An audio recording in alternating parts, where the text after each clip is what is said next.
Assalamualaikum warahmatullahi wabarakatuh. Pemirsa setia Tegar TV, bagaimana kabar Anda hari ini? Semoga selalu sehat dan senantiasa semangat dalam menjalankan aktivitas selama pandemi COVID-19. Senang sekali rasanya saya Salwa Sakinah dapat kembali menyapa Anda dalam program dialog spesial hari ini. Pemirsa, sebagaimana kita ketahui bahwa komisi merupakan alat kelengkapan DPRD bersifat tetap. Bagaimana komisi ikut membantu DPRD untuk ikut memperjuangkan kesejahteraan masyarakat dan menindaklanjuti aspirasi masyarakat. Dan itu saja pada program dialog spesial hari ini, kita akan membahas bersama anggota Komisi 3 dari fraksi Golkar, Pak Agus Wandi. Assalamualaikum Pak Agus. Ya, waalaikumsalam warahmatullahi wabarakatuh. Bagaimana kabarnya Pak? Alhamdulillah sehat. Alhamdulillah sehat. Ya Pak. Di bulan suci Ramadan ini tetap semangat ya Pak? Tetap semangat dong. Bulan puasa nggak menghalangi kita untuk melakukan aktivitas. Terima kasih ya Pak sudah diterima sama-sama di salah-salah kesibukannya. Baik Pak, ketika kita berbicara mengenai Komisi 3 DPRD dan sangkut pautnya dengan awal tahun ini, mungkin bisa diceritakan terlebih dahulu Pak. Apa saja yang menjadi program kerja Komisi 3 DPRD saat ini? Oke. Komisi 3 khususnya di Kabupaten Lampung Tengah, mitra kerjanya beberapa adalah OPD-OPD yang berkaitan dengan infrastruktur. Misalnya Dinas Bina Marga, perumahan rakyat, pengairan, lingkungan hidup dan sebagainya, beberapa mitra kerja yang lain. Untuk program kerja kita di Komisi 3 khususnya tahun ini tentunya kita lebih mempertajam apa yang menjadi visi misi pemerintah daerah, terutama di infrastruktur, yaitu terutama jalan. Kita lebih ke pengawasan atas segala macam program yang dilaksanakan oleh pemerintah daerah. Kita coba mengawasi dan juga menggiring supaya benar-benar terlaksana dengan baik. Jadi tidak hanya asal-asalan terlaksana, tapi kita ikut memastikan bahwa program yang dilaksanakan oleh pemerintah daerah itu benar-benar berjalan dengan baik di bawah. Ya. Kemudian itu dari sisi pengawasan. Kemudian kita pun bermitra dengan OPD yang berkaitan dengan masyarakat banyak, khususnya ke depan dalam waktu dekat ini kita coba untuk dengan OPD Dinas Lingkungan Hidup, kita coba untuk lebih mendata lagi, terutama yang berkaitan dengan lingkungan masyarakat banyak, yaitu mengenai limbah perusahaan ataupun pabrik-pabrik yang ada di Kabupaten Lampung Tengah. Dalam waktu dekat kita coba untuk RDP lah, rapat dengan pendapat dulu dengan Dinas Lingkungan Hidup, kemudian kita akan mengambil sampel beberapa perusahaan, apakah sudah dengan standar prosedur yang ada, dengan aturan dan undang-undang yang ada, supaya tidak merugikan masyarakat banyak di seputaran pabrik ataupun perusahaan tersebut. Mungkin salah satu contohnya program kerja yang akan kita laksanakan ke depannya itu. Jadi program kerja ini mungkin adalah seputar infrastruktur, di bidang infrastruktur dan lingkungan hidup. Kemudian berbicara mengenai di infrastruktur, bagaimana Pak dari segi anggaran dari kedua program kerja tersebut yang telah dijelaskan? Kalau lihat dari sisi infrastruktur Kabupaten Lampung Tengah dengan hampir saya kurang apal angka pastinya ya, sekitar 2.000 sampai 1.800 sampai 2.000 kilometer jalan kabupaten. Memang kalau kita berbicara harus memperbaiki semua bisa diperbaiki, tidak akan bisa mengcover dalam waktu 3 sampai 5 tahun ke depan. Tapi kita ada skala prioritas yang dilakukan oleh pemerintah daerah dan kita ikut mengawasi. Salah satu contohnya adalah di tahun yang lalu ada 5 ruas jalan yang saya rasa termasuk salah satu beberapa titik jalan yang sangat-sangat signifikan dalam perekonomian. Contohnya di Kecamatan Terbanggi Besar, jalan penghubung antara Bandar Jaya sampai dengan Sulu Suban. Itu yang selama ini masyarakat merasakan jalannya tidak baik, rusak, tapi alhamdulillah di akhir tahun yang lalu sudah di-rigid beton dari Bandar Jaya sampai dengan Sulu Suban. Itu jalan penghubung 2 kecamatan. Sehingga dari apa yang dilakukan sebenarnya masih banyak Pak ya? Masih, iya. Untuk bisa mengcover seluruh perbaikan. PR masih banyak, tapi saya harus mengapresiasi juga apa yang dilakukan pemerintah daerah. memang tidak ada tidak bisa pemerintah daerah dimanapun bisa menyenangkan seluruh masyarakat. Tapi minimal pemerintah daerah saat ini sudah membuktikan ada titik-titik prioritas yang memang tampak nyata pembangunannya. Baik, tampak nyata ya. Tampak nyata. Sehingga dari pengawasan yang dilakukan oleh dari Komisi 3 DPRD, apakah sudah terlihat Pak, memang ada upaya dari pemerintah daerah untuk meningkatkan dari segi anggaran bisa Oh iya, sudah ada seperti itu, walaupun secara pengawasan di bawah juga kita menemukan beberapa hal-hal yang tidak semua pekerjaan sempurna. Tapi itulah tugas kita untuk saling mengingatkan supaya OPD terutama yang di infrastruktur, kalaupun memang ada temuan-temuan yang menurut kita itu kurang baik, mereka segera memperbaiki. Kalaupun memang itu kesalahan di OPD segera introspeksi diri. Kalaupun memang ada pihak ketiga, mereka harus koordinasi dengan pihak ketiga untuk segera memperbaiki apa yang jadi temuan-temuan kita. Sehingga kuncinya di sini adalah saling berkolaborasi. Kolaborasi, antara pemerintah daerah dan DPRD. Benar. Lalu bagaimana respon dari masyarakat? Respon masyarakat hampir semua merasa puas. Walaupun ada juga beberapa, harus kita akui juga ada beberapa masyarakat tertentu yang memang belum saatnya, bukan belum saatnya ya, mungkin belum waktunya infrastruktur di wilayah mereka diperbaiki. Tapi yang sudah diperbaiki ya tentu saja mereka merasa puas. Yang tidak puas mungkin yang ya harus nunggu lah gitu. Karena kita semua proses dong, kita nggak bisa membalikan telapak tangan untuk semua langsung kita perbaiki, kan tidak. Tapi minimal kita pemerintah daerah sudah kasih contoh beberapa titik yang memang sudah diperbaiki, khususnya infrastruktur ya. Sehingga semuanya membutuhkan proses dan waktu. Benar. Kemudian apakah dari Komisi 3 DPRD sudah tercetus nih Pak? Ada gerakan atau inovasi baru yang akan dilakukan khususnya di tahun ini? Di tahun ini ya tentunya kita juga lebih menyerap aspirasi masyarakat, lebih menyerap aspirasi masyarakat. Kemudian kita juga berkoordinasi juga dengan mitra terkait supaya lebih merata. Supaya pembangunan lebih merata. Kalaupun ada skala prioritas, tapi tidak juga kita melupakan daerah-daerah terpencil yang lain sehingga tidak ada kecemburuan di masyarakat sebenarnya. Namun sampai sejauh ini dari menyerap aspirasi masyarakat, program kerja apa yang belum dilaksanakan Pak dari Komisi 3 DPRD? Kalau dari DPRD memang untuk tahun ini beberapa memang belum terlaksana karena memang pelaksanaan anggaran pemerintah daerah sedang berjalan. Tapi disitulah koreksi kita gitu. Kita saling koordinasi. Beberapa hari yang lalu kita coba undang OPD terkait infrastruktur. Mana usulan-usulan yang memang di DPA mereka, di program mereka itu tidak masuk, kita pertanyakan gitu.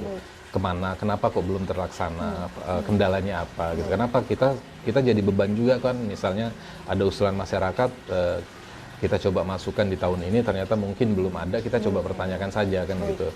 Belumnya itu kenapa, atau kan memang terkendala anggaran atau apa, kita coba saling komunikasi saja gitu. Jadi masyarakat harus bersabar ya. Harus bersabar. Karena Komisi 3 DPRD akan terus memperjuangkan yang terbaik. Pasti, insya Allah. Baik, menarik sekali Pak Agus, namun nanti kita lanjutkan kembali perbincangan kita. Dan untuk pemirsa jangan kemana-mana, karena kita akan masih berdialog bersama anggota Komisi 3 DPRD Kabupaten Lampung Tengah setelah jeda pariwara berikut ini.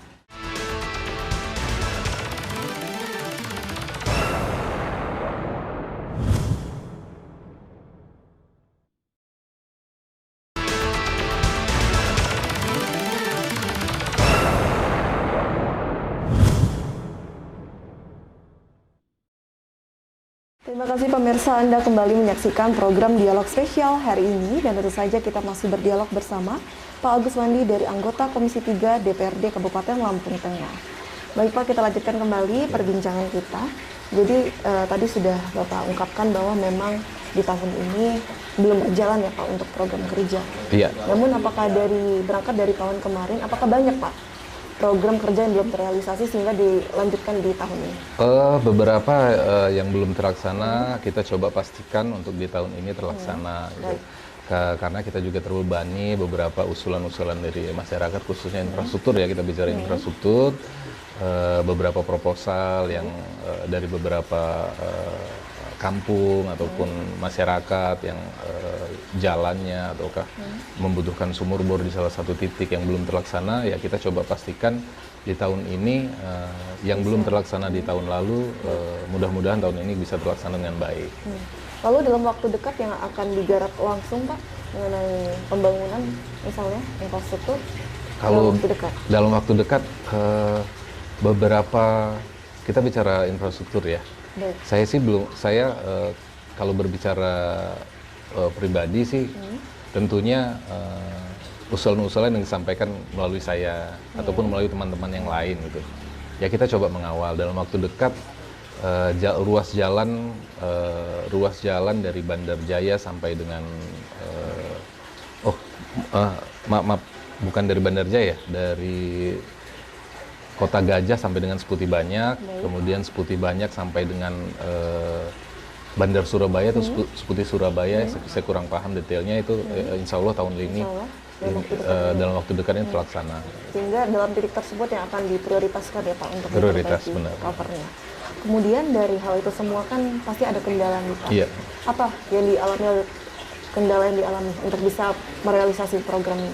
Kalau kendala sebenarnya, kalau dibilang kendala sebenarnya konteksnya bukan di kita.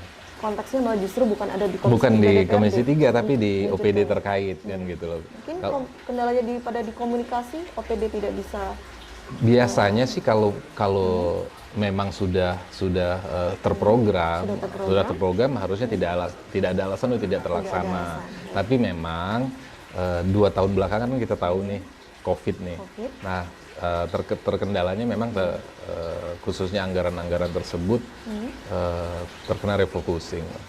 Refocusing, mudah-mudahan sih tahun ini COVID-19 sudah kita anggap sudah mulai membaik, tidak ada lagi seperti itu. Jadi semua yang memang sudah terprogram bisa terlaksana dengan baik lah. Baik.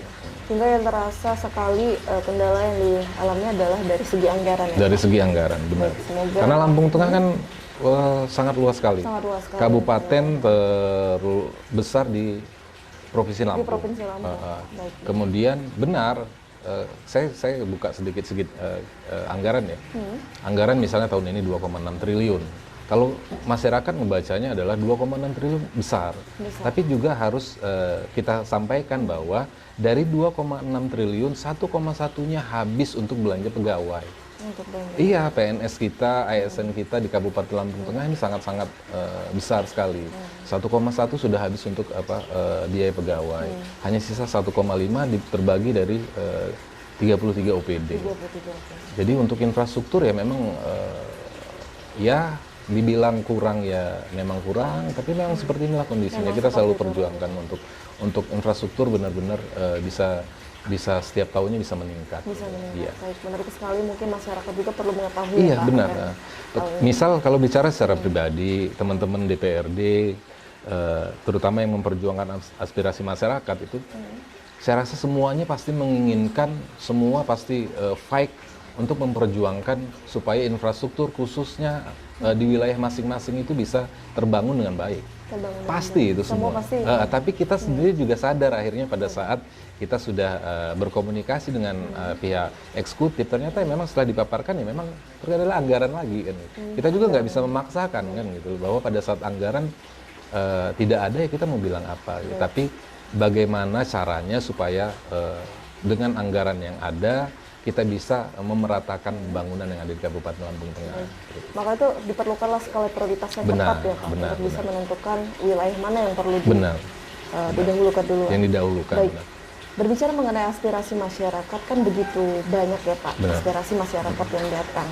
Bagaimana dari Komisi 3 DPRD untuk bisa menampung itu semua? Semua aspirasi tentunya kita tampung. Kita tampung. Nggak mungkin kita menolak atau aspirasi memilih. yang masuk.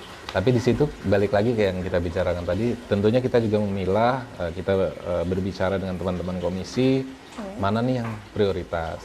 Terutama Lampung Tengah ini ada memang sudah kesepakatan bahwa 20% anggaran infrastruktur Kabupaten Lampung Tengah diprioritaskan untuk terbagus. Terbanggi besar, Bandar Jaya dan Gunung Sugi. 20% sudah di situ dulu, gitu. Baru sisanya dibagi rata di 28 kecamatan. Nah dari situlah kita rembuk bareng mana nih skala prioritas dari usulan-usulan dari teman-teman, dari bawah, mana yang memang secara impact-nya, dampaknya memang sangat-sangat berpengaruh di masyarakat. Jadi kita pun kita dalam berbicara dengan kawan-kawan, nggak mementingkan ego, tapi lebih mementingkan ini impact-nya apa nih.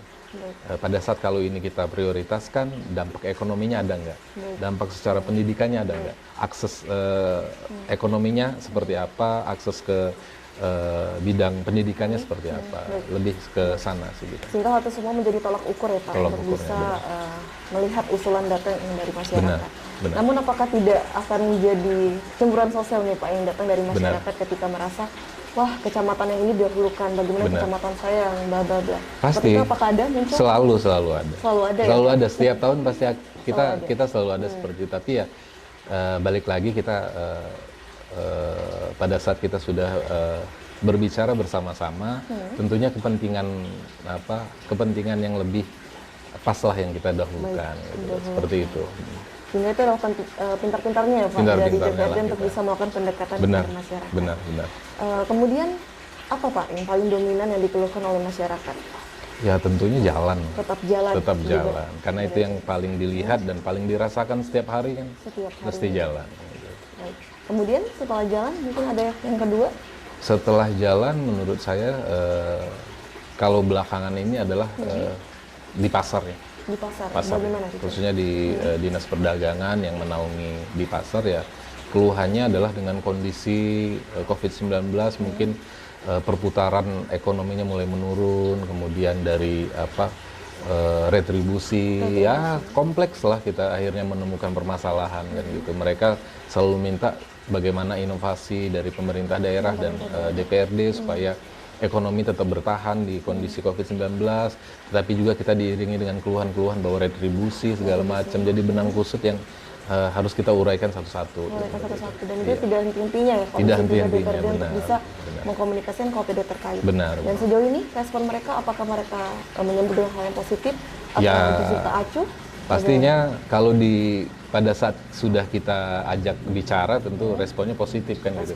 Itulah tugas kita teman-teman legislatif khususnya Komisi 3 setelah menindaklanjuti, setelah kita duduk bareng dengan dinas terkait, kedepannya atas apa yang kita bicarakan hari ini, kedepannya benar-benar terlaksana. Itulah fungsi kita untuk mengawasi bahwa kita nggak hanya cuman sebatas berbicara hari ini, tapi pelaksanaannya ke depan tidak ada gitu. Itulah kita setiap saat kita pantau terus. Itulah komitmen dari Komisi 3 DPRD. Komitmen Komisi 3 seperti Baik, luar biasa sekali Pak Agus. Nanti kita lanjutkan kembali perbincangan kita. Dan untuk pemirsa jangan kemana-mana, karena kita akan masih berdialog bersama anggota Komisi 3 DPRD Kabupaten Lampung Tengah setelah jeda pariwara berikut ini.